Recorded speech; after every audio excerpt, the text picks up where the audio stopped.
I would like to call to order the Library Board of Trustees meeting.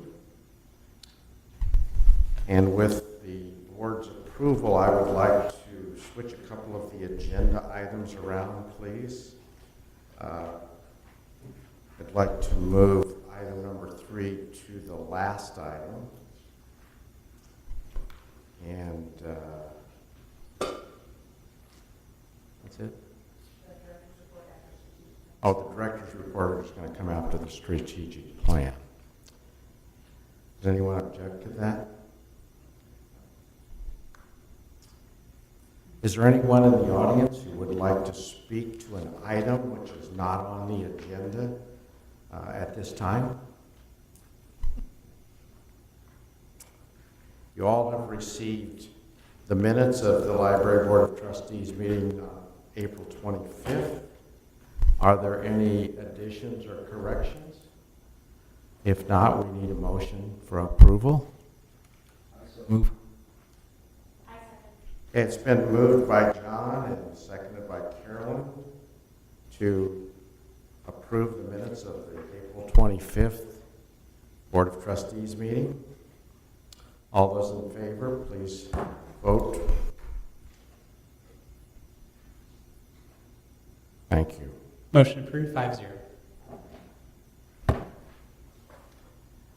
Okay, our first item on the agenda was to elect the Board of Trustees officers, and by our bylaws, we elect a president and we elect a secretary for 1 year, and that's done each May.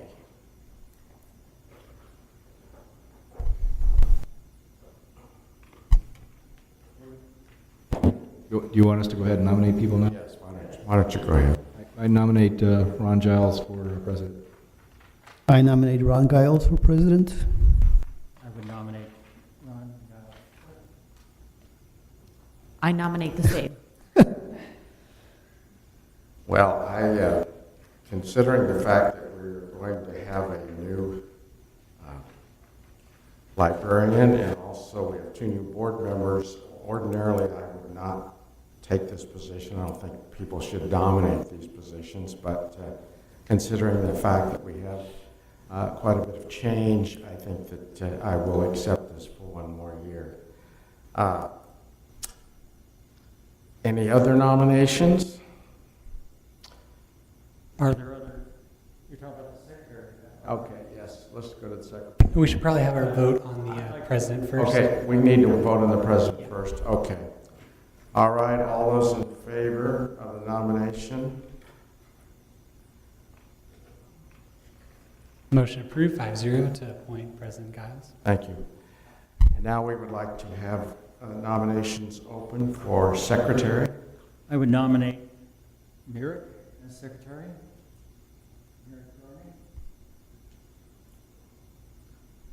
Any other nominations? I'd like to nominate John. Okay, Merrick, John.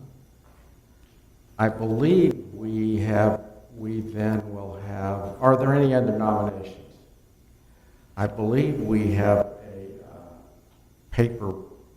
a vote. I don't think it's, in the past it has not been a voice vote when there's 2 people. That's up to the discretion of the chair, however you would like to move forward on that. Okay, I'd like, that's the way I'd like to do it. I'd just tear up a piece of paper and let everybody write their vote and see if, how it goes.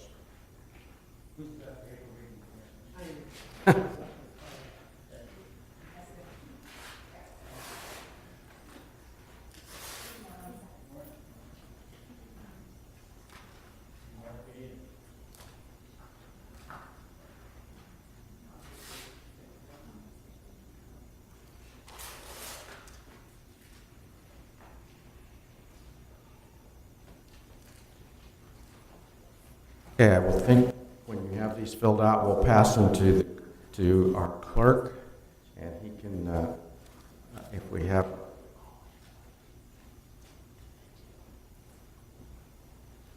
a person that has more votes, then we'll vote on that.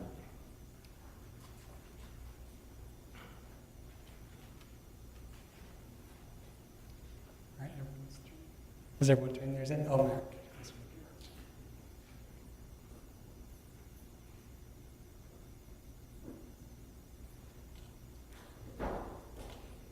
Question, Ron, the vote is counted now, and the result is registered, then we don't vote again. No, Correct. that's correct. I'm sorry, I misled. Yeah, no problem. So we have 3 votes for John Schwab, 1 vote for Myra Courtney, and then one abstain. Okay. Well, congratulations, John. You're our new secretary.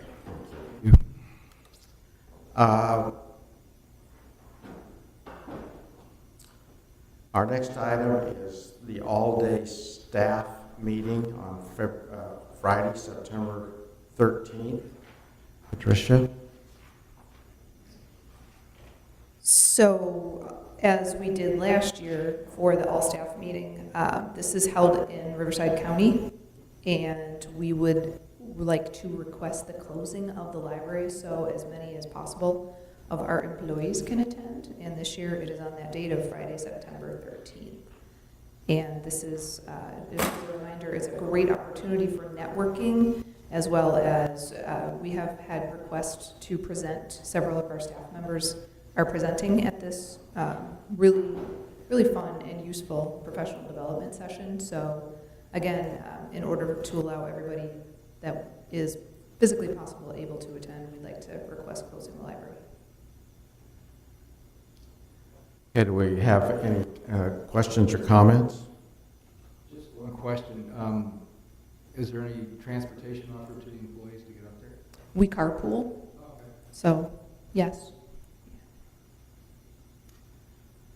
Okay, I think it's a good idea. Do we have someone that would make a motion to allow the all-staff day on Friday, September 13th? I'll motion. I'll second. It's been moved by Carolyn, seconded by John, that we approve the all-staff day on Friday, September 13th, 2019. Please vote. Motion approved, 5-0. Appreciate that. Our next item is a request to change our June meeting to June 20. And the reason for this is last meeting, Merrick made it known that he was going to be out of town, and I went home and discovered that I'm going to be out of town. And if we can change it's a good thing, because when we only have 3, if something happens and one of those can't come, then we don't have a quorum, and that's kind of a waste of a lot of people's time. And so that's the reason that we're recommending that we change this to June 20. Merrick doesn't want to make a day trip back? No? If you have no other questions, could someone make a motion to that effect?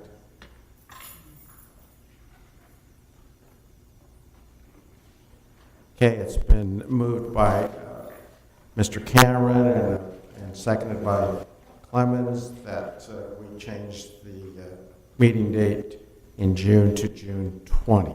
Please vote. Motion approved, 5-0. Our next item is the strategic plan progress. Patricia? Thank you. In front of you at your tables, you should have the Excel spreadsheet.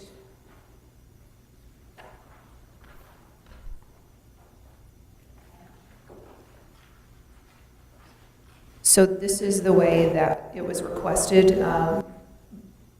in paper form, where you could keep track of the goals and the progress report that I discuss each month.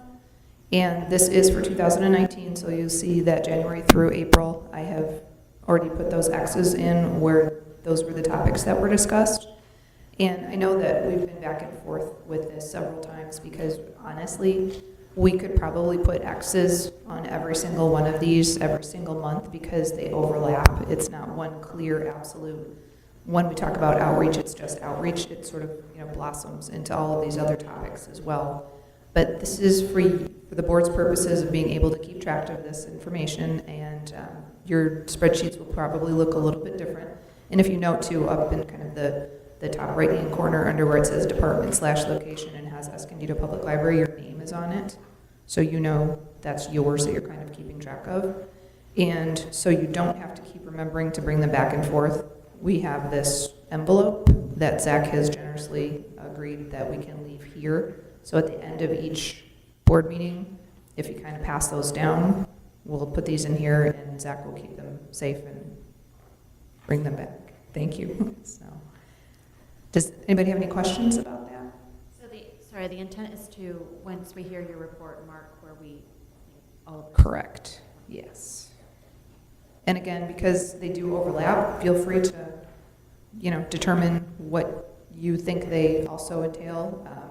Obviously, when you look at the list that I've given with the goals, it specifically says which ones they're under, so that makes it a very clear one.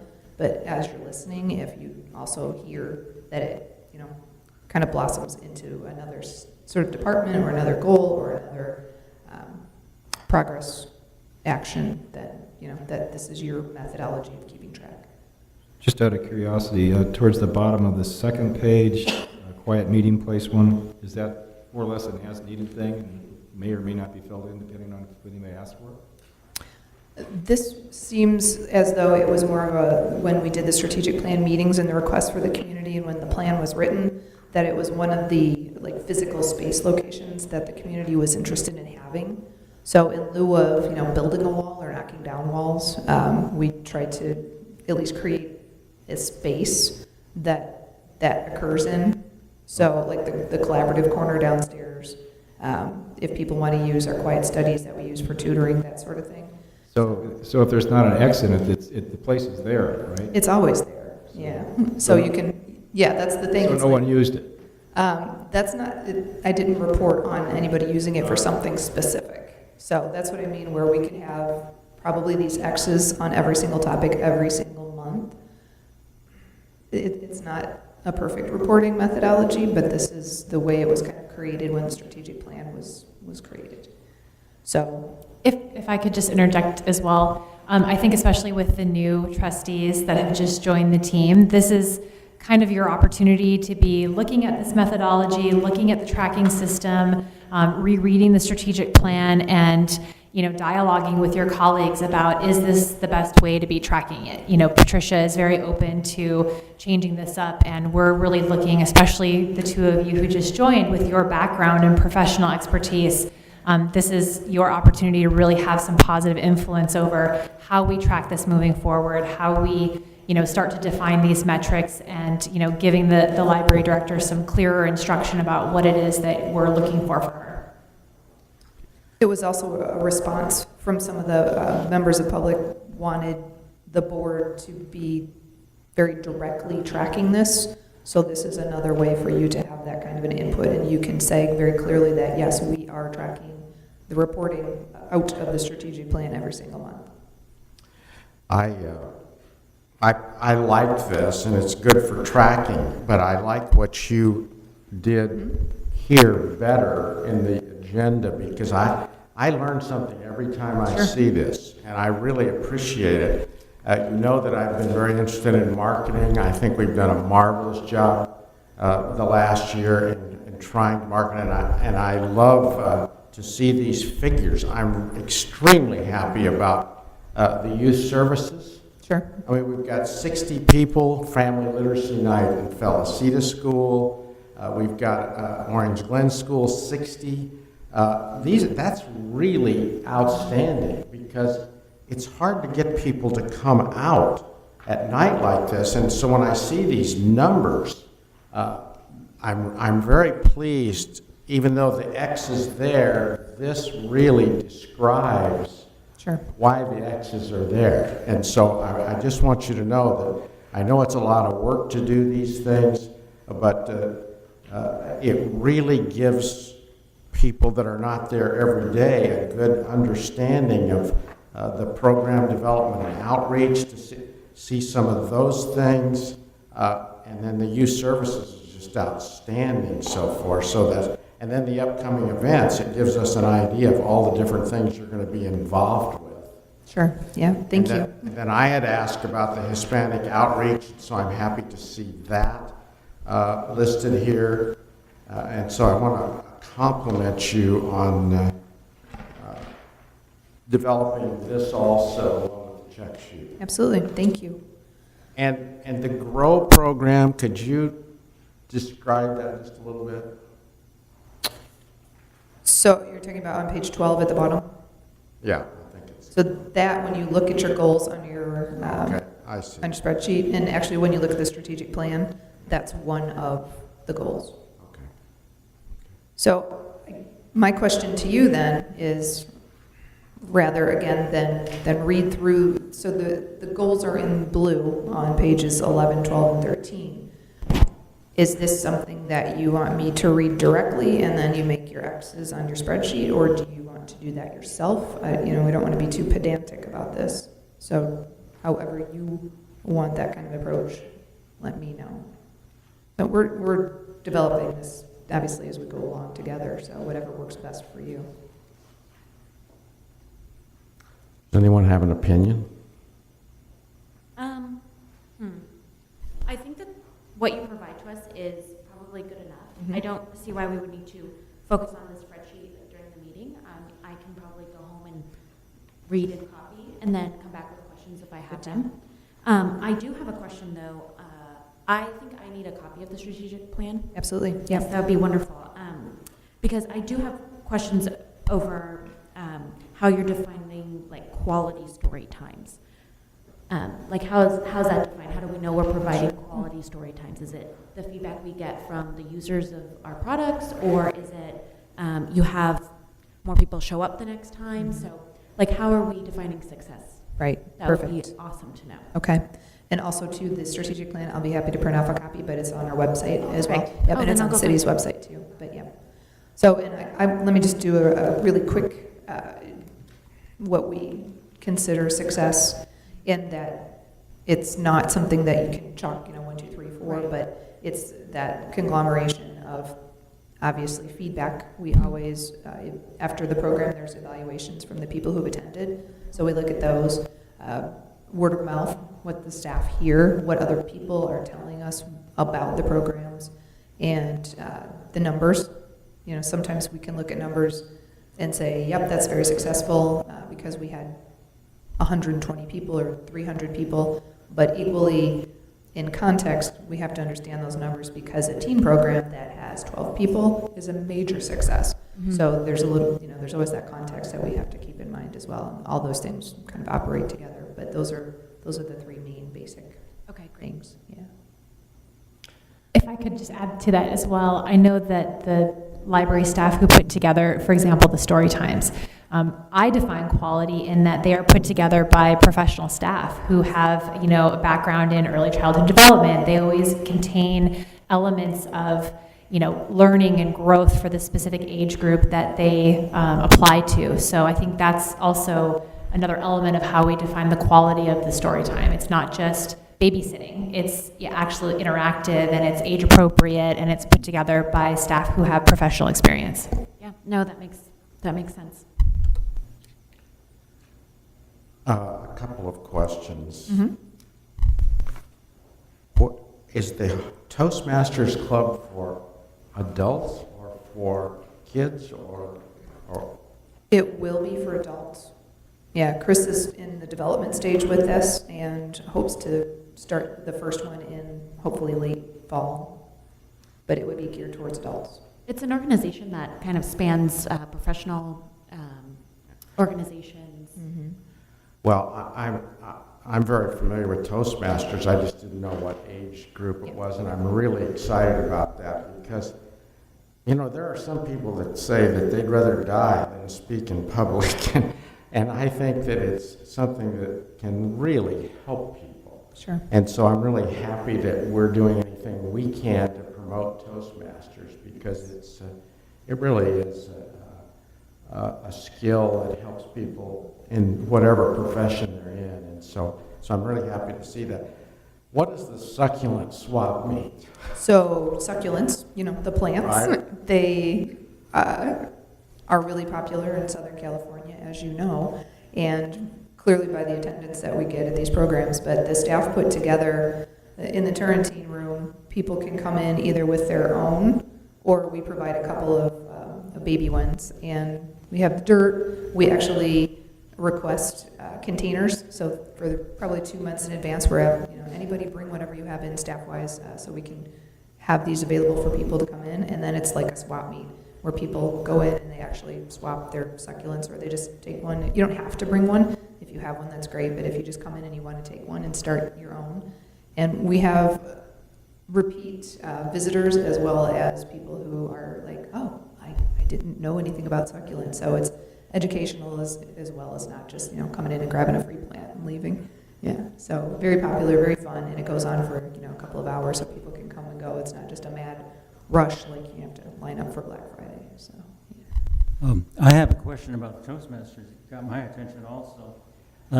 Is the format the same as the traditional national Toastmasters organizations that exist, or is it a different plan?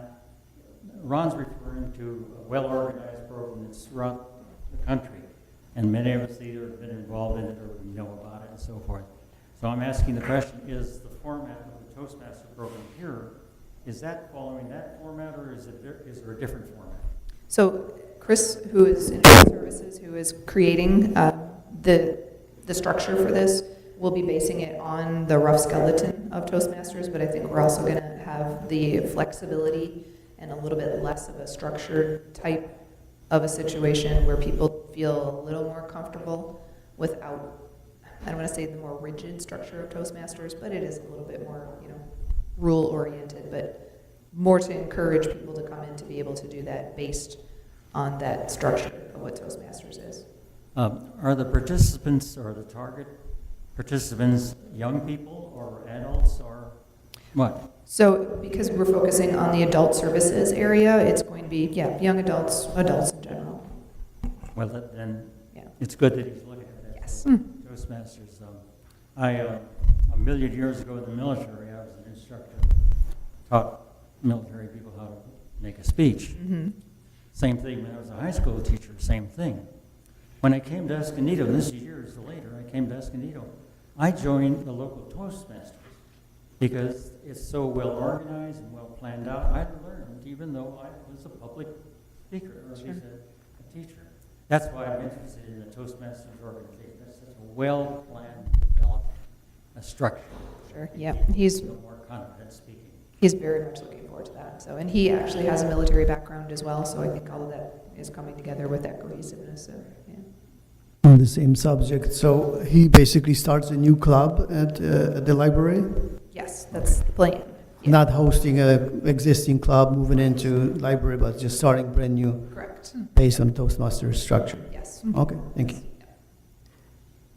Are there any other questions or comments? Thank you very much. Thank you. Can I make a comment? Sure. I just wanted to draw your attention to, and this probably will come in the director's report, but it leads into another comment I'd like to make. On the statistics report, the total number of patrons, this is page 14. That patron category, those numbers have increased dramatically. And that is not an easy feat to do, to get more patrons, more card holders. So I just really want to draw your attention to that, because that's a huge success to have an increase like that year over year for these months. And my question to Patricia is, I see that the ECCDC event was a library card sign-up event. Has that happened already, or that's coming up? There is one that happened and there's one coming up. So which one are you referring to? It's on page 11 under the priority of marketing. It just says ECCDC Healthy Family Night Library Card Sign Up at the event. That one, I believe, was last Saturday. And the date, I didn't put the date on there, but that was still something that was coming up. So I think it was last Saturday. I can get you the specific date, but. Do you know how many library card signups there were, or do you guys have like a tracking mechanism? So when you're doing all this outreach and you're bringing library card applications or doing it there on site, are you able to translate that into these great numbers that we're seeing? We will start doing that. We just got the MiFi So being able to take that out as well and be able to keep track of that, that's going to be happening. I think that's also, from my perspective, something I would love to have included as part of your tracking is when you're doing all of these outreach events. For example, I mean, Youth Services alone did 9 outreach events in 1 month and had 1,100 people in attendance. How is that translating to more active users of the library? Because to Elmer's point, you know, there are so many people that don't know about the benefits of the library and don't physically come into the library. We go to where they are, which is great, and there's so much value to that. But how are we closing that deal? How are we getting them then to come into the library and use their card and utilize the services? So I would love to see that moving forward too, and I'm glad that you guys are going to have that capability to sign people up on spot. Yes, yep, and that's something that, like I say, we just got the Wi-Fi, and the staff is being trained a little bit more, so this was like the first test run of that, so. Joanna, thank you for bringing that up. I think what I'm hearing is that you would like to have a record of how many new people are sign up for a library card. Yeah, so the statistics show that. They indicate the number month over month, how much that's increased. What I'm curious, Where is that? on page 14 in the monthly statistics, where it says total patrons, you can see from January to February, February to March, how much that's increasing. Those are new library card holders. Are they? That's what I was looking for, because I was going to ask the question, why don't we count the number of new library holders? In other Yeah. words, that's it. Yeah. So those are people who have signed up for a card in that month, or those are people who have a card in that month? So well, of course, 67,000 people have not signed up for a card. Right.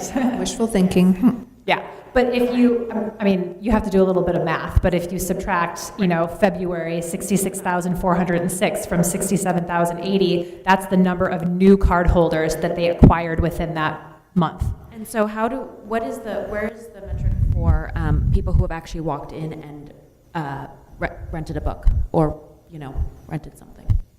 So the total patrons? Yes. That's who is That would be under circulation. It's under circulation. So, yeah, circulation means checkouts. Yeah.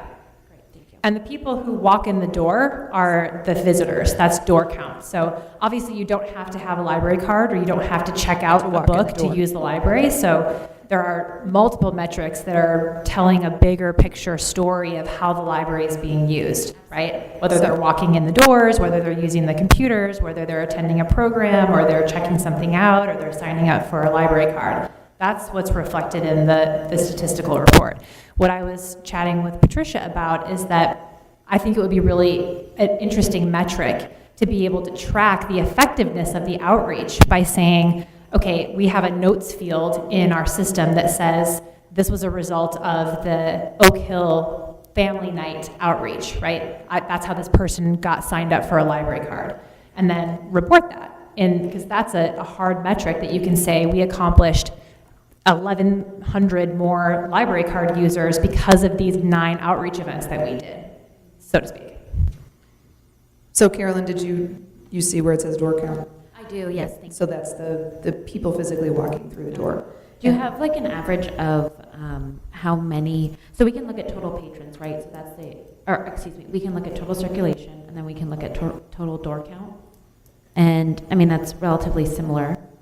Do we have metrics on how many, like, books are checked out per patron who's visited the library? We can certainly find that out. I mean, is that useful? But then keep in mind, too, that we would have to pull out also books versus DVDs versus, so, you know.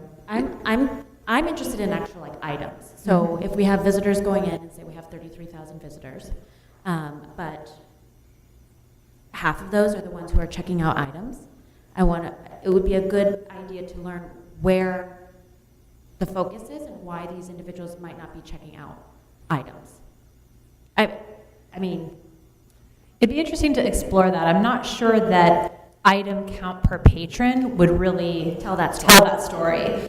There also is an item checkout limit. Yes. So there's some additional circumstances that would make that data not 100% accurate. But let's keep thinking about that. I mean, there's definitely something to explore there, but I'm not sure that statistic is what you're looking for. Right. And I think, Patricia, I would love to schedule something with you next month, just to see how you guys digest these metrics and, what exactly you look for, how it plays into the strategic plan. Sure, and actually I can do better than that. I will bring Katie, who is the person who keeps track of the stats. Okay. I mean, it's a team effort, but she's the one who compiles them. Okay. And she spoke probably 2 board meetings ago, but I can ask her to come into the June meeting and give that description and explanation. Great. I was going to speak about that.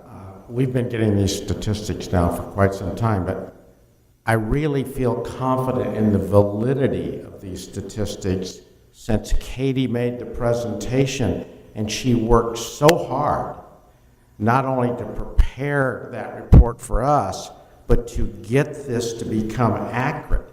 And that's why we have the 2-month delay.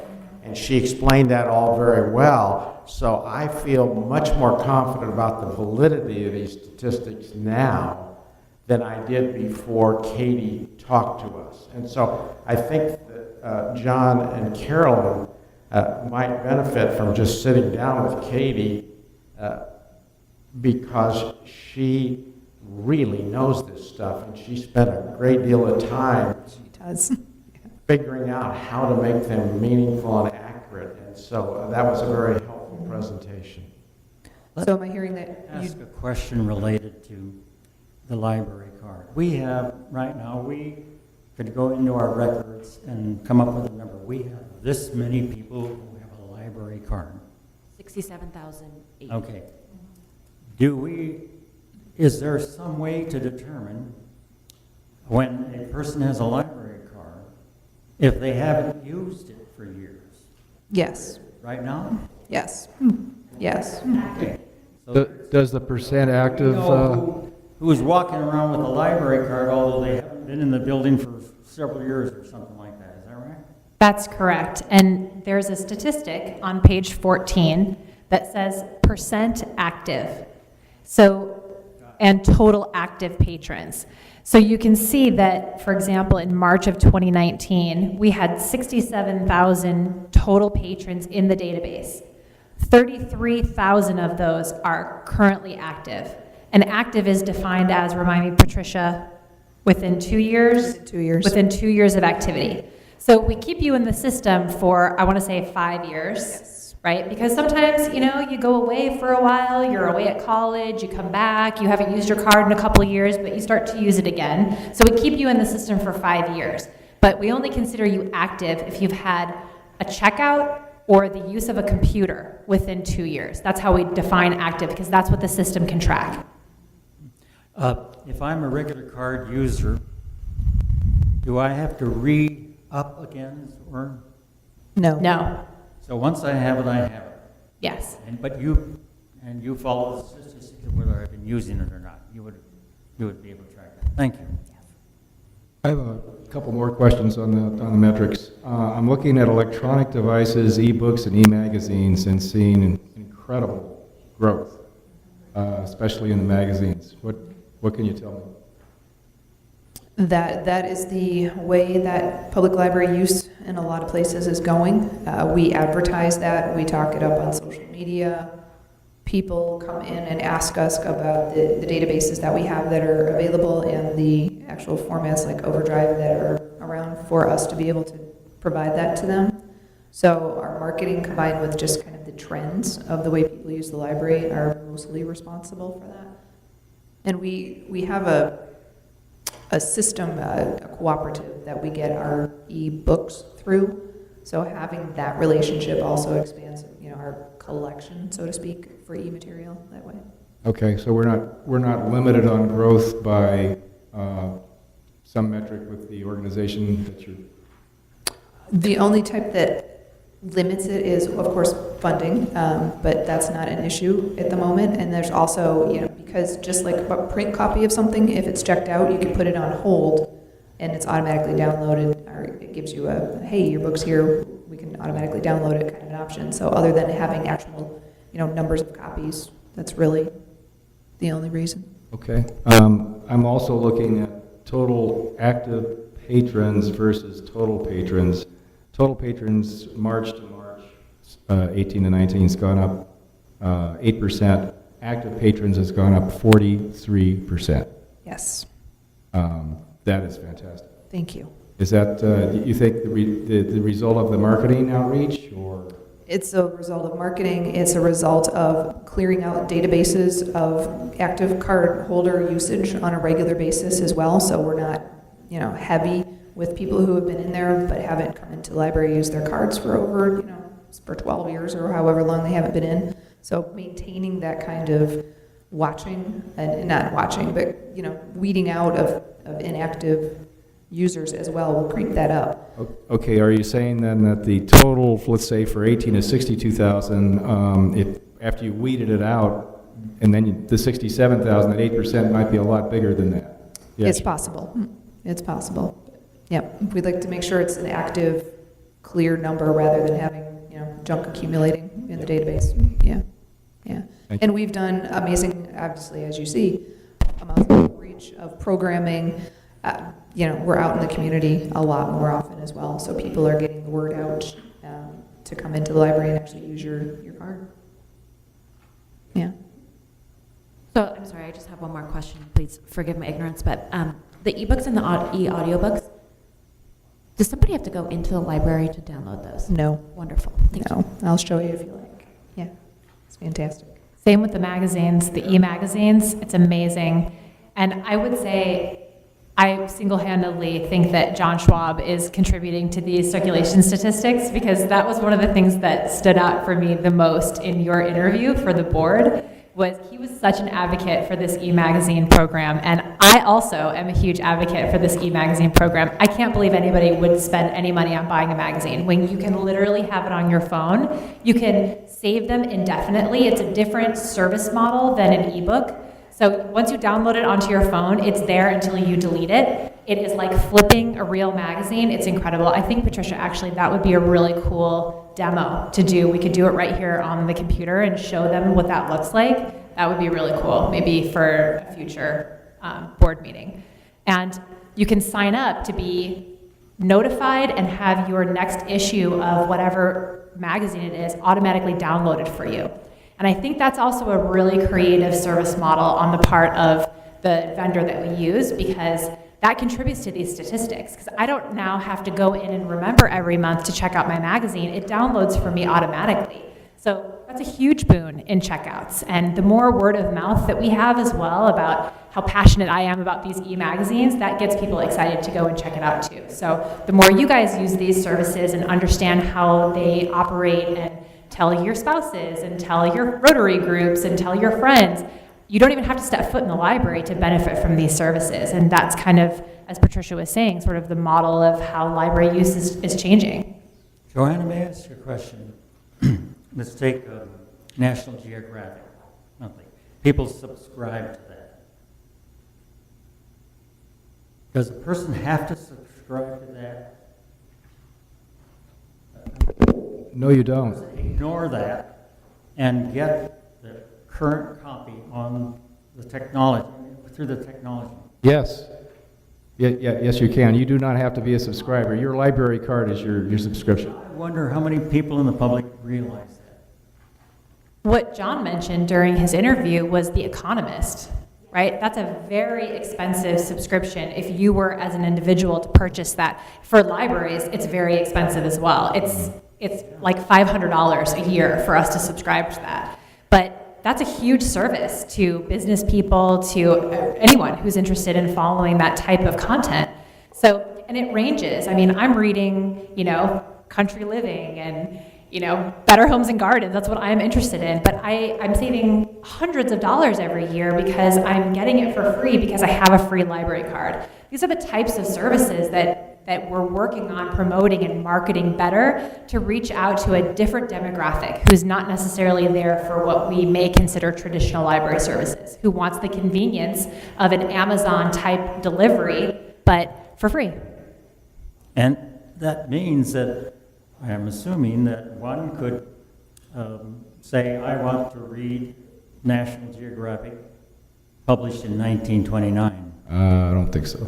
Can't do that? Yeah, the limitations of the vendor are the boundaries that we have to work within as well. So there are archived versions of certain magazine subscriptions.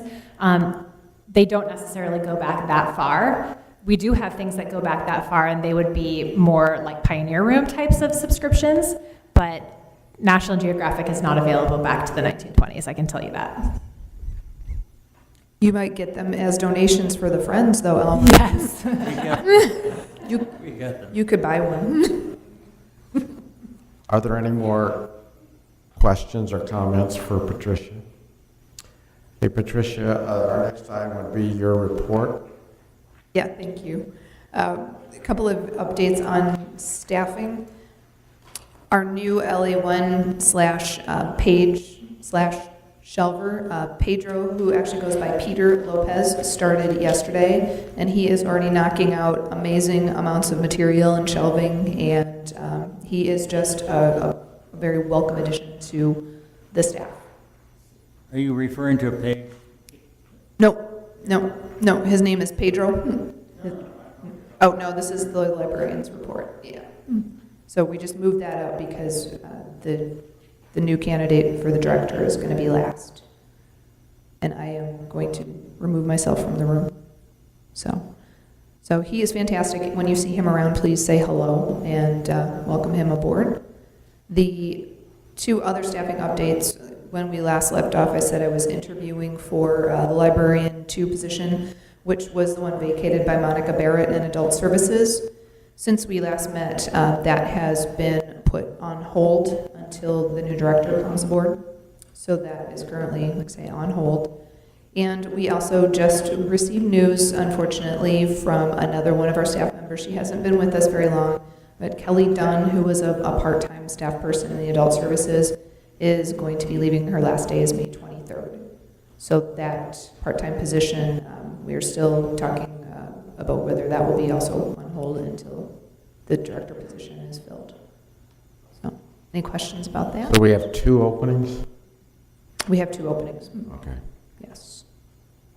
And then I just want to remind everybody, I think that you're very well aware of it, but please remember the Literacy Learners Recognition dinner next Thursday at 6 o'clock. Okay? Perfect. And if you haven't, please RSVP Myrna Montano. Yeah, if you're going to attend, and I highly recommend. I just did late today, and she says she's got room. There's always room. Yeah. Can I just go back to one thing for this specific? Yes.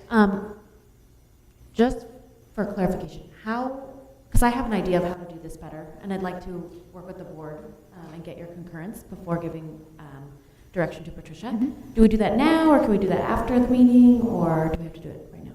That's up to Ron and the board. We can do that now. Okay, great. So you mark X's in each of these boxes, but I think what would be helpful is if you were to, say, reference or put a footnote into your director's report. Mm-hmm. That way, if you're listing these out, so priority marketing can just be 1, 2, 3, and then you go 4, 5, 6, 7. And that way we can reference back.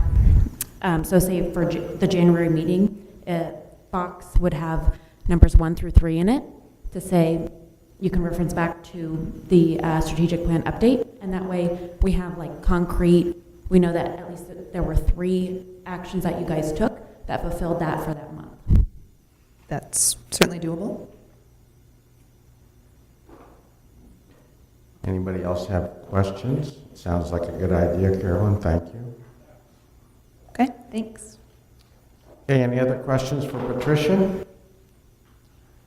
Okay, then I think our next item would be the introduction of the library director candidate, and is that Barbara? Barbara's doing the introduction. That's what I mean. Good afternoon, President and trustees. Thank you for giving me this opportunity to introduce our candidate for the directorship.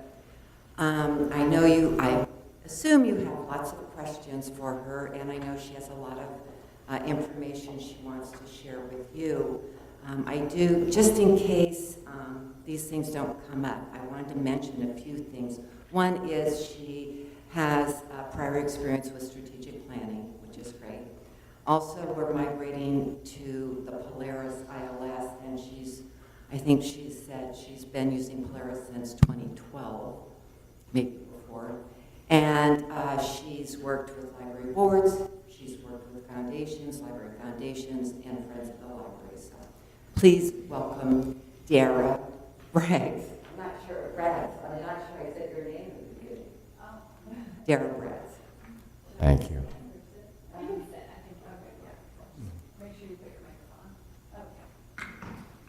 Welcome, Dara. We're really happy to have you here. Thanks for coming. Would you like to just kind of tell us about yourself first before we have questions? Sure, let me, so, is the microphone working? I have the There we podium. go. Okay. Now, so just sit close, okay. Let's see, I've been a librarian for about 20 years. I started my career as a serials clerk at The Ohio State University before receiving my master's from Kent State, and I began my career in public libraries at the Columbus Metropolitan Library in Columbus, Ohio. It's a large library system with about 42 branches. Since that time, I've worked in a variety of public librarian positions, most recently as the head of circulation at Manchester City Library, and currently as the assistant director at Hooksett Public Library. Another piece of that I will mention, because I think it's also very important, is I was a community outreach librarian at Franklin Springboro Public Library System in Ohio, which is a very key component to your strategic plan as far as increasing outreach. And I think that my experience with that is helpful. I've done some branding, marketing, and logo work, which is, I think, a piece of what will help get some of those statistics, well, actually, your statistics are great, but continue to drive them forward and up and getting people in the building and using library services. Very good. Would you like to start, John? I was wondering, where's Franklin? So I went and Google Maps, and it's halfway between Dayton and Hamilton. Yep. Okay. Well, it's actually right next to a town called Middletown. Yep. Because it's halfway between Cincinnati and Dayton, Ohio. Okay. Yeah. Well, my parents are both from Hamilton. Oh, okay. They left in 1945, so it's been a while. Yeah. My uncle who lives in Hamilton, used to drive to Dayton to his favorite bar and take me with him when I was 18. So Nice. So what was the favorite bar in Dayton? I'm just curious. my memory says it was something like Duffy's or something. I'm not sure. It's been a long time. I noticed that most of the cities where you have worked, with the exception of Manchester, they're rather small. Okay, but that doesn't necessarily mean the library is small. I'm just curious what. So the way the funding structure works in New Hampshire, and this is true of Vermont as well, each town pays for their library. So while I work at Hooksett Public Library, that's where I'm the assistant director, we're part of a larger consortium of 14 libraries where we share cost of Polaris and we're able to share our collections. So it's similar to a library system that you would have here, but because funding for libraries comes from property taxes within the municipality, it's a completely different monster than, say, being on a countywide system of sharing, or California, Massachusetts, Ohio, most states share library funding out of state monies, and that's why they service a much larger area as one functioning library. This is doing that as one consortium, but each town has an input, and there's a ratio to figure out cost. Is that? Okay, so it sounds like your shared resources experience might be really useful. I'd like to think so. It's a very interesting state. New England in general is very interesting in how they organize their libraries. So yes, the research sharing, especially when you're not under one umbrella to mandate your processes and where barcodes go, it can be a very interesting system to coordinate. Okay. Okay. Okay, and it might be a little easier here on funding. There's just one place. Thank you. So could you tell, Go ahead. You finish, John? go ahead. Hooksett Public Library, you were the assistant director. Mhm. How large is the area that your library serves? It serves a population of 16,000, so it's a smaller population. We are a very popular library because we do a lot of programs. So we actually, while the population of Hooksett is only 16,000, we actually, for programs, and because a Manchester library card holder can use their card at Hooksett Public Library, we're also servicing surrounding areas as well. And especially when it comes to adult programming and children's programming, we tend to get a lot. For instance, we had a Easter egg hunt program, a few weeks back, and we had a turnout of 550 people. So we do have large programs, and so the population of the town itself is a little deceptive for the amount of programming and outreach and services that we do. I'd point out that Hooksett is contiguous to Manchester, which is 111,000 people. Of the people that frequent the library, this particular place you were at, what were the demographics of the people? Income demographics, ethnic demographics? Well, it's New England, so What? New England, the demographics are, I think the population is 94% Caucasian, and then the Hispanic population, African American population, and anything else is, made up in that little 6%. So for the most part, we don't have a huge amount of diversity at Hooksett Library. Manchester is a completely different situation. It's much more diverse, and so it's a little. I'm sorry. So I've lost the question. So as far as the demographics, you're interested in. I think like. Yeah. Socioeconomic status. I'm looking at, I'm comparing, I'm thinking of our area. Mm-hmm. And we have a good idea of the demographics here, which is significant numbers in different ways. So I was just trying to get an idea if you, at that library, the services that you were responsible for implementing and managing, what were the demographics? What was the ethnic makeup of most of the people?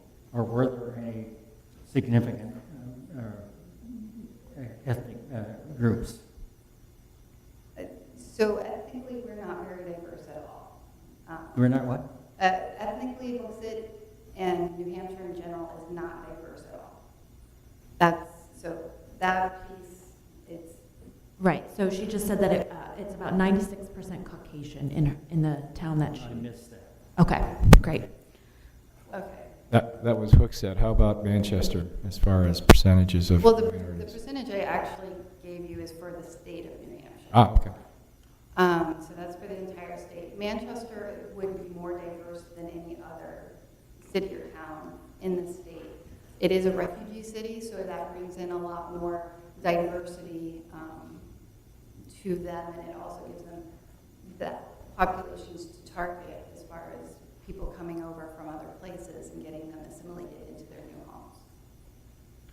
Maybe a better question might be, here with Escondido, we have, people who are learning English, and we have literacy programs. What kind of programs do you oversee that, cater towards a more diverse population? So currently, none. But when I was at Manchester City Library, the program I just mentioned, as far as the being a refugee city, we had a English as a second language tutorial office within our library. Okay. So it would be smaller, but similar to your, I'm blanking on the place I toured today, the literacy program, the literacy building that Escondido has. It would be similar to that, except for it had an English as a second language as part of that. What about your time at the Franklin Springboro Public Library? You were community relations director? Right. Did you have more experience there with a more diverse population? Yes, it was a more diverse population, and yes, I guess I'm not sure what I'm trying to understand. Could you, and I was attracted by that, especially this promoting library services through social media and marketing. Yes. What did you do? What kind of? So, most recently at Hooksett Public Library, we don't have a person in charge of our social media and marketing, as you know, for all of the programs. So we're kind of overlapping. Whoever has an upcoming program, or we want to get the word out on databases, we created a marketing policy and plan to outline what our goals were. From that, we also created a Google form so that we could keep track of every new program, where we were advertising. And then when we would have those programs, we would, have a little sheet for people to fill out as they left the program, letting us know where they were hearing about these programs so that they knew to attend. And it was very helpful for us to target our social media platforms based on the programs we're having. Children's rooms, actually every event that we create a Facebook event, because that's the most common across the board place that all age groups are checking. And so we also discovered, like, our teen events, we promote those on Snapchat, but only our teen events, because moms don't check, Snapchat for toddler ones. Some of our programs that might be geared to our retired population, we, make sure those are still in our local printed paper, as well as on Facebook, but for the most part, they're not checking the online community calendar. They're still looking at the Hooksett banner. So that was kind of what we did to basically streamline the amount of time we were spending on social media, because once we figured out who our target audience was for any particular program, we could be more efficient in using the social media and getting things scheduled. One thing that I suspect you did some research, learned a little bit about our community ahead of time, and I would suspect that staff also gave you information to help you understand the demographics of our community, which is significant, not only in the public schools, but within the community, the labor, and so forth like that. Do you have any impressions? Do you have any thoughts about that task of dealing with a quite diverse community? That's public libraries everywhere. So while maybe in Hooksett the community looks the same for the most part, you don't have as much of a variation in physical appearance, the needs are different. We have a large special needs population that utilizes the library on a regular basis. We still have homeless population as well that regularly utilize the library, as well as middle and upper middle class people attending our programs. Definitely in Manchester, I have been there for numerous Narcan implementations for heroin overdoses, because we're a public building and we had a bathroom where people can lock the door at half time. Franklin Library, we started locking the bathrooms because they were being vandalized, more or less. But then we discovered that local drug dealers were able to put drugs in the ceiling tiles and lock doors and do deals. So public libraries are public. You're going to get a large range of people and personalities in and out of the building. And that's part of the public service, and the public service piece is the best and the worst part of the public library. I have a number of questions on some different topics. You've been an assistant librarian. Were you involved in hiring, firing, increasing morale, those kind of things? The people part of this business. Tell me about the experiences you've had there. Okay, well, as the two positions where I did the most of that, the head of circulation at Manchester City Library, that is probably the best example in that I had 20 employees. They are unionized with the exception of the 3 librarians that I also supervised. The rest were clerks and library assistants. And when I took that department over, the previous person had been there for 30 years. Things had not changed much, and there was a lot of favoritism prior to me coming in. And there was plenty of room for efficiency improvements. So I took on the position, I got to know the staff, I listened to them and their complaints and their frustrations and their desires for changes, and then I also listened to the ones, well, we've just been doing this, this is how we're going to see it continue. So I think by really talking and getting to know the people and the personalities, as the efficiencies were implemented, many of the staff were really grateful. Those that were hesitant ended up coming around.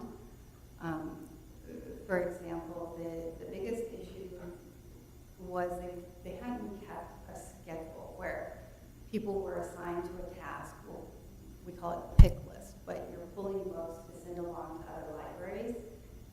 They were only doing it once a day, and they weren't assigning a person to do it. So it just became a scheduling issue where it was scheduled, and it was scheduled 3 times a day. It took hardly any time at all if you did it that way, and it was your off-desk time, and it was equally scheduled amongst the full and part-time staff, so that nobody was carrying that burden more than another staff member.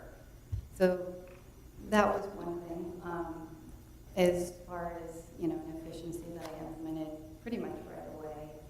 I also had a couple staff members who had to be put on performance improvement plans, and in both cases it ended up being positive. They both stayed on board and were actually liked their job more after we were able to work one-on-one and look for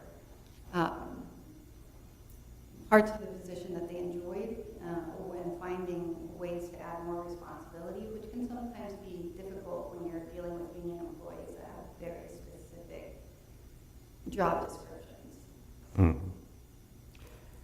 If I could talk to somebody that has worked for you in the last few years, what do you think they'd say? Give me 3 or 4 things that they would say to describe you. I think they would say I'm very honest, I'm a good listener, and I'm very fair. And in fact, I've taken 2 of the people that I had on staff for me at Manchester have followed me to Hostess, and there were open positions. So I think that speaks a little bit to I'm easy to work for. What if I ask you to describe your strengths? Just a couple of things. What would be your answer? Patience. I'm a very patient person. I don't easily get riled which I think is very important with dealing with the variety of personalities that you have at the, with the library, whether it be on staff or the community coming in. I think those are two of the most important things. But from a leadership perspective, I would say the highlight would be I sincerely care about my staff and their happiness on the job. I'm going to ask you a couple of things now. It involves a rating scale, 1 to 10, with 10 being highest. Where would you rate yourself with regard to organizational ability? Oh, where I can be and where I really am. Potential is for a 10. Realistically, I would say an 8.5. I think a lot of times you just get busy and you know exactly what you need to do to get yourself organized, but finding the time kind of creates that challenge to bring that number down. And then where would you rate yourself on the same scale with regard to relationship with people? I hate to say this and sound arrogant, but I would give myself a 9.5. I think I'm pretty good at reading people, and I feel very empathetic. I'm really good at trying to see how they're reading the situation as you're in it, so I can gain some understanding for responding and contributing to whatever situation they're in. Don't be afraid to teach your own form. This is a good place to do that. What about dealing with a lot of balls in the air? Where would you rate your skill at that? I'm an 11. Oh, good. I have two kids, 3 dogs. They're in sports. I work full time. Currently, my husband's in California, and I'm living in New Hampshire, and it's all on me, and keeping the house clean for showings. So, not a problem. But my last question, you don't have to answer, but why would, and I think I just got part of the answer, why would someone be moving from New Hampshire to California? Well, my husband accepted the job. That's all I need to know. Yes, and so with him working out here already, it seemed to make sense to follow him out. Okay. Other questions? Ron, I have some questions that are, I understand, I read someplace that there was, either you said or it's written here, dealing with the Friends of the Library, not-for-profit corporation. I'm assuming the same as we have here. I'm quite interested in that. If you've kind of asked around and so forth, you probably have heard there's a tremendously positive relationship between the Friends of the Library organization here, which has been for many years, and the library. It's been consistent, and it's remained consistent. You probably have also been told that the Friends of the Library, about 32 volunteers or something like that, produce $75,000 a year of revenue for which we spend to support library activities, especially in the community. We're very proud of that. And we're very proud and pleased with the relationship. I happen to chair the Friends of the Library. The relationship with the librarian. Because there are a lot of things we do together. They're very supportive and very positive. You may not have been told this, but by our bylaws, you are a member of our organization. And maybe you've been told that, which is nice to say, but the important thing is the librarian and the Friends of the Library have been working cooperatively for years. Very positive, very supportive, and so forth. And that's probably because not only does the librarian see the value of that organization, but they appreciate what it's doing for the community, the kinds of things that are being sponsored. So we're looking forward to that if you're selected to that kind of relationship. It's very positive. I think the Friends program at this library and the volunteer program are just beyond impressive. I've never seen a library able to maintain that kind of statistics for a volunteer program before. It's very impressive. Other questions? I have some other questions. Building off of what Elmer kind of just talked about, I'm wondering if you could give us an example of a time where you had a disagreement with like a board or a volunteer group that you then like the example of how you moved on from that. They're my boss. Yeah. So I would never disagree. I would maybe sometimes ask again if, where we could, talk it out a little more and see if maybe sifting through the information, I could sway them into doing something more my way. But at the end of the day, for instance, most recently, one of our trustees was very upset that we hadn't been featured in our local paper a couple weeks in a row. And we always submit things, and usually it's our schedule. She wanted me to follow the paper and find out why we weren't in there. Which I knew we submitted things, and sometimes we just don't get printed. And but she wanted me to do it, so I called the editor and, in my words, explained, this is a request of our trustee. This is what she's wanting to know. Can you help me out with what to tell her? And she's like, no problem. I'll shoot her a quick email explaining this. And so it was very helpful to me, but I didn't want to upset her or make her feel in any way that I was questioning what her choices were for editing the paper, because, we were going to want to be there in the future, and she's a great person. So, but my trustee was adamant that she wanted to know why. So I think you find some way to do exactly as you're asked in a way that makes you as comfortable as you can be with doing something you don't want to do. And I think that is a perfect example of how you relate to people. Right. Right. Okay. My other question is, I looked up the Hooksett Public Library, and I noticed one of the first things that you see on the homepage is you have like tech classes where you teach individuals about technology. Every Tuesday? Oh, great. I was wondering if you could expand on that, and specifically like who comes, what you're trying to get them to learn, and then what expertise is needed from your staff in order to teach that. Okay, so it's every Tuesday. The first Tuesday of the month focuses on something Mac, iOS related. Then the next week is either an Android device or a PC type thing. And then the third Tuesday of the month will be a database. The fourth Tuesday of the month is typically just left for drop-in tech help. So you can just bring in your tablet, your laptop, your phone, whatever you want help navigating. So the level of expertise is just depending on, I'm trying to think what was the most recent one. Most recently, I think we did one on using notes. I didn't teach it, but using notes in your iPhone and all that you can do with that. And it's usually a slideshow, and sometimes it's interactive. It depends on what you're teaching. Yeah. Sometimes it's a slideshow with just, did you know you can do this with your phone or your tablet? Other times it might be an interactive where we create something like on a database one, we've taught you how to do your budget in Excel. So it's a variety of programs like that, and you can always do schedule appointments for tech help as well. And people bring, a lot of times we get people, like, of course the worst time of year is right after Christmas. Because they have. An iPad Pro, what can I do with it?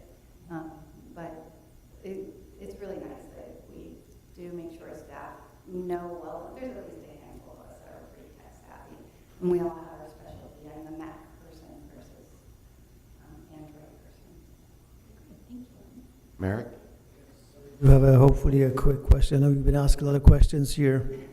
You mentioned that you had a position in community outreach librarian. Was that the position where you were promoting to Facebook and Snapchat, or was it something else? No, that was the social marketing media plan that we kind of created. That was where I am currently as an assistant director. Okay, so what about that community outreach librarian? That was the position. So around 2007, libraries were really looking for, post Google, how do we stay important? And that's when really outreach became the beginning of the trend for libraries that we really have to be out in our community. So the library director there at the time got approval to hire and create that position. So I was more or less hired with, we need somebody to do outreach. We're not sure what that entails yet. So that year they had a logo made. So we went through that process of creating our logo, putting it on everything. If we did a joint, like a collaborative program and it was going to be performed at the school, we would have posters all over town and our logo would be on there. We really focused on marketing ourselves, and on Fridays and Saturdays, staff would wear jeans and we'd always have some sort of specialty Franklin Library shirt that we would wear, and people got used to seeing the logo, and we had it on tote bags that people could buy or check out. So if you come to the library, you were going to just grab the book, but of course you end up with a pen, and you don't have a bag, you could check out that to bring back with you, or if you want to keep it, you can give us $8. So we just really created this plan of how do we make sure people know we're here and think of us as a place to go. Also, something with Polaris, we were talking a little bit about the savings with magazines.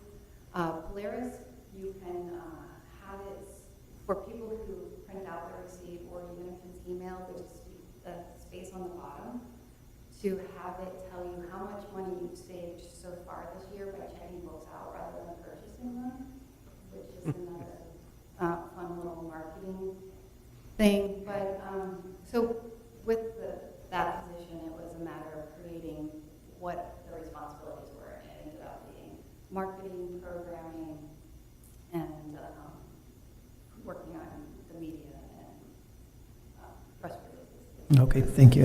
Seems you have great credentials and an impressive background. So I have a last question. Are you looking to make your home in Escondido, to be local here, or where in the county, if I may?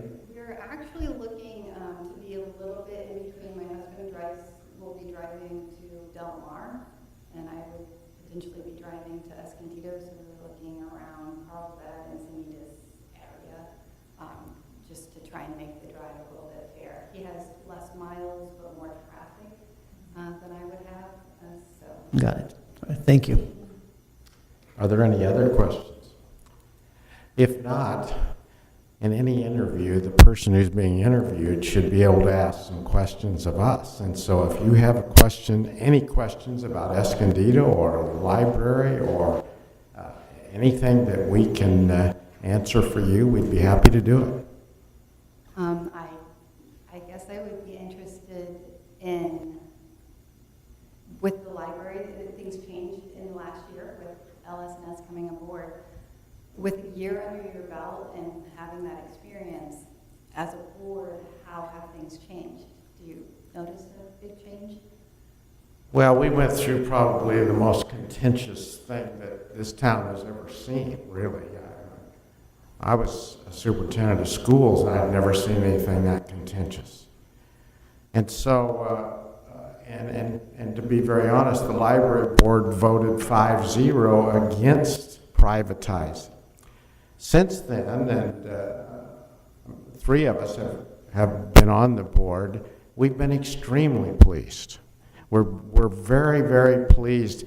A couple of the things that pleased me the most are, I was afraid when this occurred because it was such a negative experience that we might lose many of our volunteers.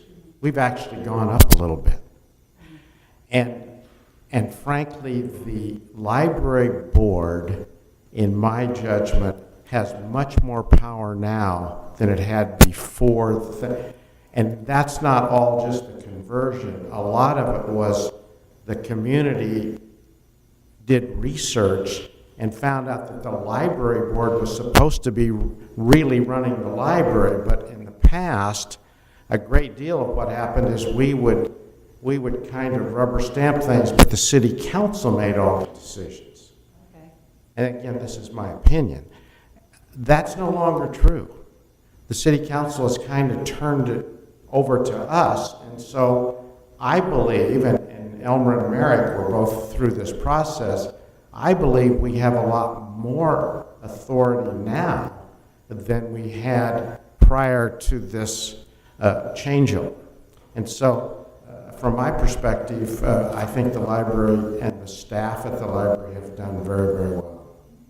Merrick and Elmer, do you want to? Could I add something? 20 years I've been here and have seen the changes and so forth. I concur strongly with Ron when at least when I read the proposed contract made between the city and LS&S, I was very impressed with the specificity of the involvement of the Board of Trustees. It got my attention right away, and I felt good about it. I also realized that would mean that coming to board meetings are not going to be that easy going just hear a report and say, that's nice, I'll see you next month. But I think it makes us feel more obligated to be heavily involved as trustees and know what's going on and have some influence, hopefully, over positive programs that will happen in this community. I'd like to say that Carolyn and I have been trustees for 2 weeks. Okay. And I got interested in, other than being a library patron, I got interested in this whole process 2 years ago when it was summer and fall of 17 when all this took place. And there was a city business walk, and one of the librarians and I were paired together. We went out and visited businesses for 4 hours and got to talk and know each other and listen. And I got involved after that because I did not like the way things were being handled. And so here I am. And we're both looking to work with you and make a difference. I'm glad you're here. Well, I guess one more question. What are your biggest concerns with the transition from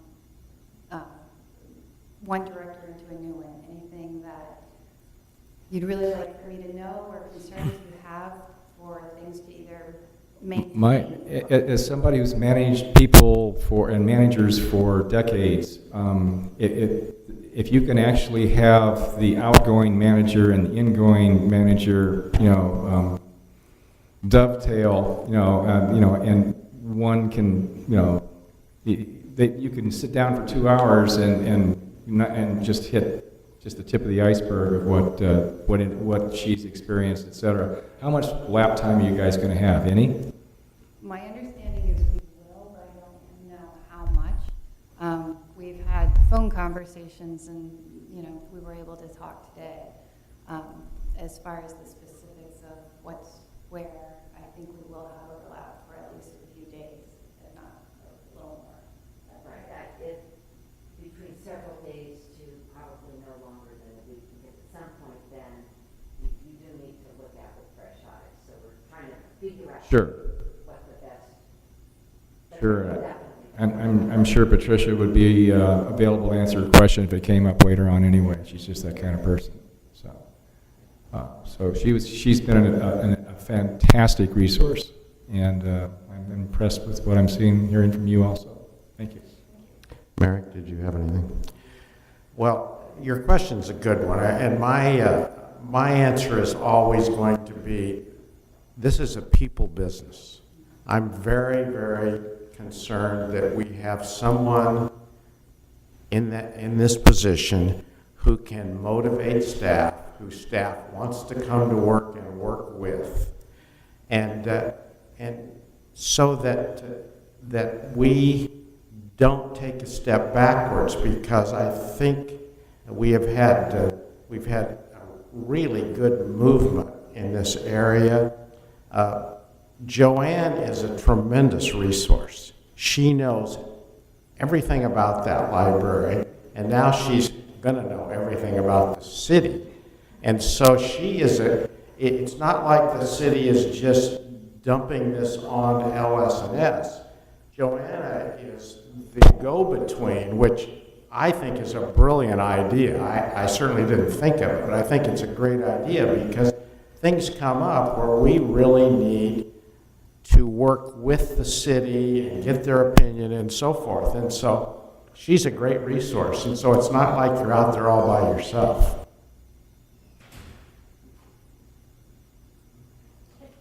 Is it okay if I ask a couple questions too? Absolutely.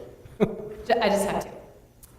So my first question is, what would you hope to accomplish in the first 6 months to a year in this position? Obviously, you're going to have to get your feet wet and learn the staff and the ropes and things like that. But I'm curious, kind of based on the research that you've done, what you've heard from Patricia, what you've observed yourself, what you've heard from LS&S, what would be kind of your first priorities? First priority is going to be to get to know the staff. First priority is to get to know the staff so I know my next steps. I definitely want to focus on the marketing piece of it because I'm looking around, we have great posters, but even on the website, you kind of have to search for this little logo with the, people within the book. So I'd like to really work on branding. I'd like to work a little bit with we have like a graphic designer, to see if we can make sure that there's some piece of continuity in everything that's printed so that people start to see things and immediately realize that that's the library. As far as the other goals, they're going to be outlined in part based on the strategic plan and what's already listed in there and how we're going to focus on that and create quantitative benchmarks to measure those improvements. So I really, in the first 6 months, I feel like it's getting all that information together and organizing the goals and creating a plan to meet them and the timeline by which I would want them met. And then my other question is, part of what we do in public libraries is we have to constantly evolve, as you know. The public libraries now are so different than they were 10 years ago. So I feel it's really important, not only for frontline staff, but also for library leadership to be keeping current on those trends. So it's kind of a two-part question. The first is, how do you stay current on that stuff? How engaged are you professionally? And secondly, what are the trends that you're seeing and what do you think will be coming for us in the next 5 to 10 years? Okay, so the first part, I stay current because I still like to be on the floor. So I like to make sure I know who the patrons are. So I can just go out. Oftentimes it's just working at the surf desk for a little while, for the lunches, to just kind of feel like I know what's going on the floor. And the rest of that comes from listening to the staff, what their concerns are, what their needs are.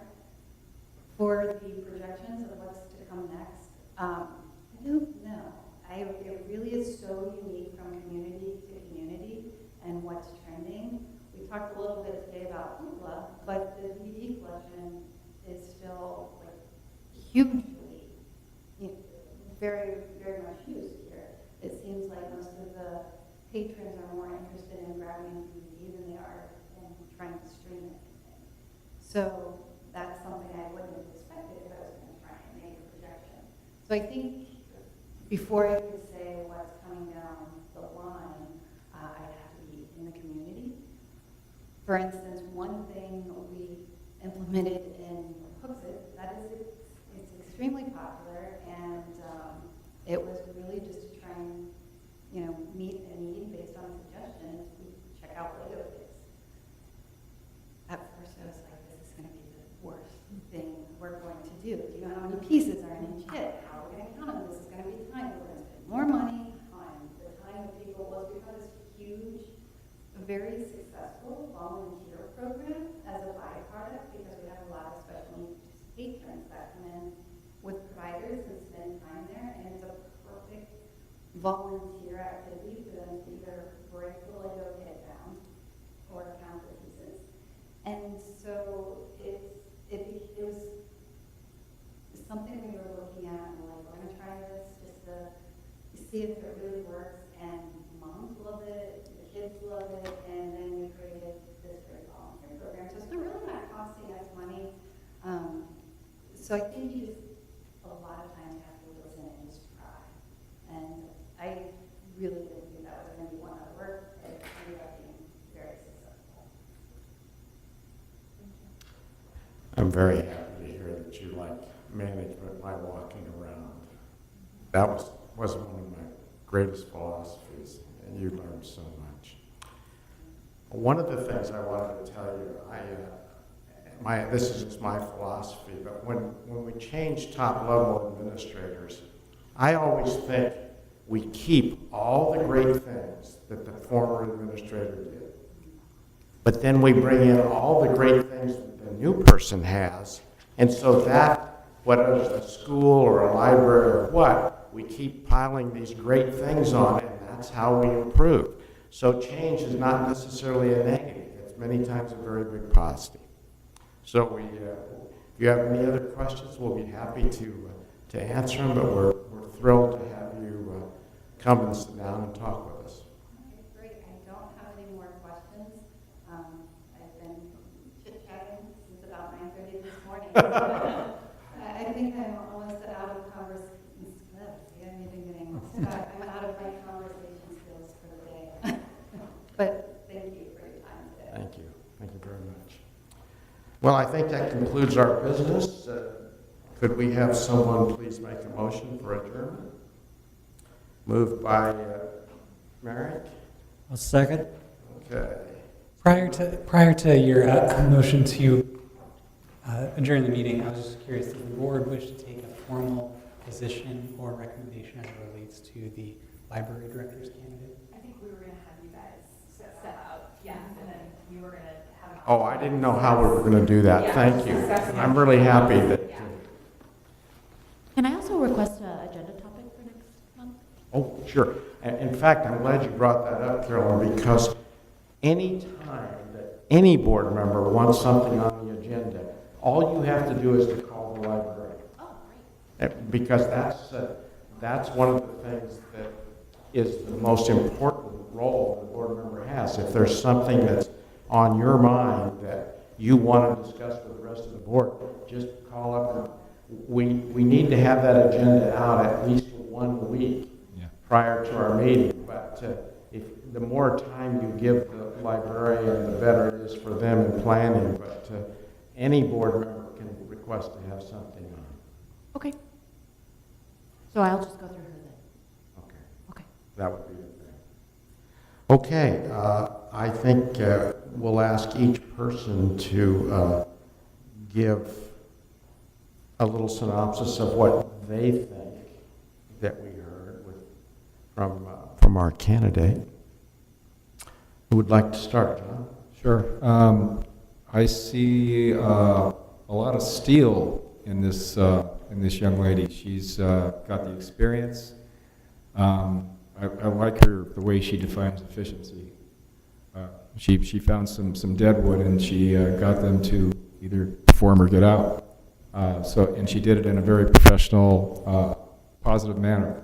So she's the type of person that I like to see in management. She not only manages, I think she leads, and I think that's a good thing. Mary? Is she our final candidate for the position, or? That I'm not aware of. I think this is just your opportunity to weigh in and say if you have a positive feeling, if you would feel comfortable with LS&S moving forward. If there is consensus that you're not comfortable with this candidate, then we would share that feedback with LS&S and regroup around that. I see. That was just a question. So, yeah, it's the same thing. I concur with John, and great credentials, impressive background, and I think she will be a great asset for our library. Elmer? I would select her if I were running a school district based on how she handled herself, some of her experiences that are relevant to the kind of job she takes. Yes, I would strongly support her candidacy. Carol? I agree with everything that's been said. I think that her marketing skills could be extremely useful to what we're looking to do. And I think that her experience with a diverse group of people is also very applicable, especially when she was talking about her experiences with the homeless population. When I look at her background and her resume, I particularly like to have someone who has all of these kind of experiences, but hasn't necessarily reached the top level yet. I think she is a perfect candidate because when you get the people who have got the world of experience like she does, and they finally get the chance to lead, you really get more than your money's worth. And so I'm very pleased with that aspect of her candidacy. So, yeah, thank you.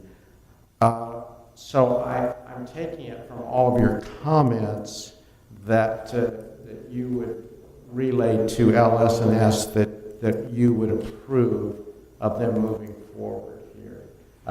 Zach, do you think we should take a vote on that? I think to adhere to the contract guidelines with LS&S in the city, I think it would be prudent to take a vote, given your comments, yes.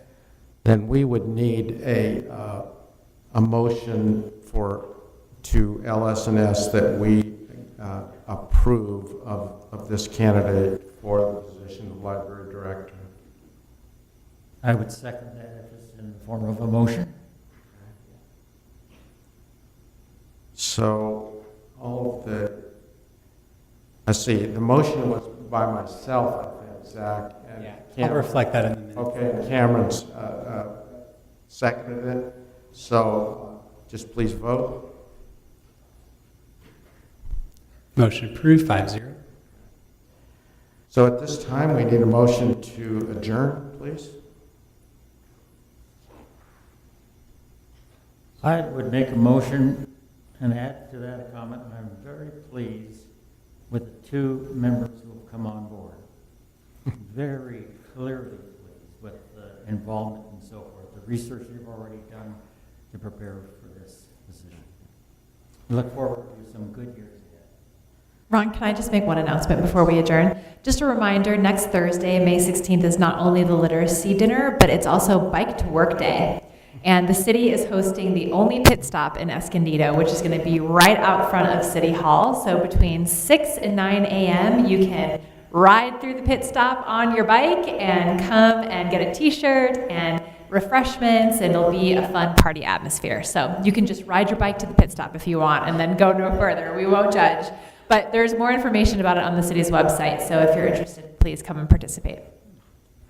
Okay, we have a motion on the floor for adjournment by Merrick and seconded by Elmer. Please vote.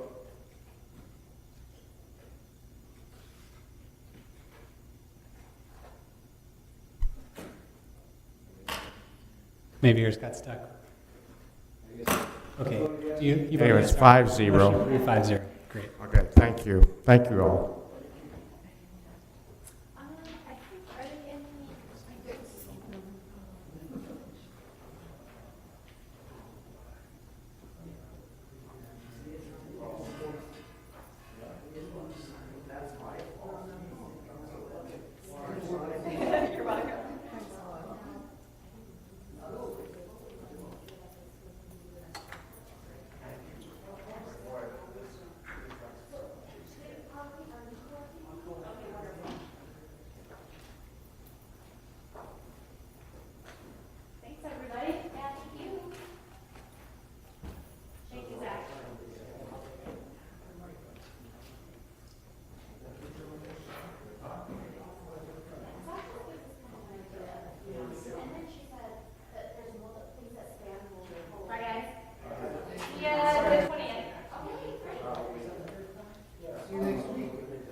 Oh, Brown?